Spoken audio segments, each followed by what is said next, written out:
രക്ഷിതാക്കളെ, പ്രിയപ്പെട്ട കൂട്ടുകാരെ, അസ്സലാമു അലൈക്കും വറഹ്മത്തുള്ളാഹി വബറകാതുഹു. നൂറ്റാണ്ടുകൾക്ക് മുമ്പ് ജീവിച്ചു പോയ ഒരു ഷെയ്ഖിന്റെ കഥയിലേക്കാണ് ഞാൻ നിങ്ങളെ ശ്രദ്ധയിൽപ്പെടുത്തുന്നത്. വളരെ കാലങ്ങൾക്ക് മുമ്പ് എല്ലാവരുമായി ആദരിക്കപ്പെടുന്ന ഒരു ഷെയ്ഖ് ഉണ്ടായിരുന്നു. ഒരു ദിവസം ഈ ഷെയ്ഖ് പെരുന്നാഴ്ച കർമ്മത്തിന് വേണ്ടി സ്വന്തം ഉമ്മയുടെ സമ്മതം ചോദിച്ചു. ഉമ്മ അനുവാദം നൽകിയില്ല.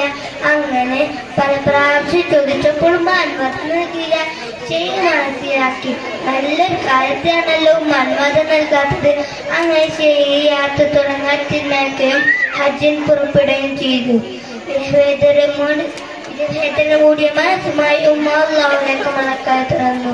എന്റെ രക്ഷിതാവ്, വേർപാടിന്റെ അങ്ങേയറ്റം എന്റെ മകൻ എന്നെ കരയിച്ചു കളഞ്ഞിരിക്കുന്നു. അവനെ നീക്കിക്കണമേ. ഇതൊന്നും അറിയാതെ ഷെയ്ഖ് യാത്ര തുടർന്നു. സമയം ഇരട്ടാൻ തുടങ്ങി. ഒരു പള്ളി ആരാധനക്കും താമസക്കാരെ പറ്റുമെന്ന് മനസ്സിലാക്കി ഷെയ്ഖ് പള്ളിയിൽ കയറി. സമയം രാത്രി കുരുട്ട്. ആ നാട്ടിൽ ഒരു കള്ളൻ കയറി. കള്ളനെ പിടികൂടാൻ നാട്ടുകാരെല്ലാവരും പിറകെ ഓടി.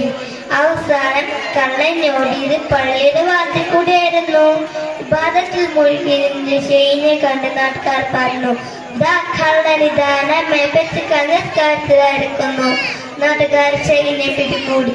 കള്ളനല്ലനാൻ എന്റെ വാക്കുമാൻ കഥ രാജാവിന്റെ അടുത്തെത്തിച്ചു. രാജാവ് ഇതുവരെ പിടിച്ചു.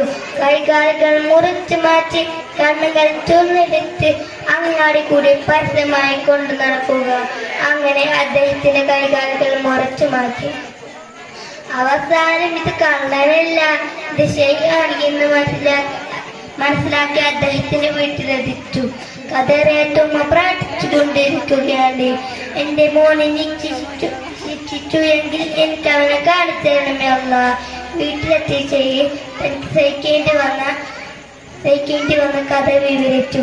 അത് കേട്ട് ഉമ്മ അല്ലാഹുവിലേക്ക് മടക്കായി തുറന്നു. ഈ രണ്ട് കറുത്ത മുഖങ്ങളെ നീ ബാക്കി വെക്കരുത് അല്ലാഹ്. അവശേഷിച്ച ഞങ്ങളെ ഒന്നിനു കൊള്ളില്ല അല്ലാഹ്. അങ്ങനെ അവിടെ വെച്ച് ആ ഉമ്മയും മോനും ലോകത്തോട് വിട പറഞ്ഞു. നോക്കൂ കൂട്ടുകാരെ, മാതാവിന്റെ വാക്ക് ധിക്കരിച്ചുള്ള ശിക്ഷ നല്ലവരായി ജീവിക്കുക അനുകരിക്കട്ടെ. ആമീൻ. ഈ വേളയിൽ ഞാൻ ഓർത്തു വെക്കേണ്ട ഒരു നബിവചനം പറഞ്ഞുകൊണ്ട് എന്റെ കൊച്ചു കോക അവസാനിപ്പിക്കുന്നു. അൽ ജന്നത്തു തഹ്താക്കാമിൽ ഉമ്മ ആത്തി. ഉമ്മയുടെ കാലടിപ്പാടിനെ. അസ്സലാമു അലൈക്കും.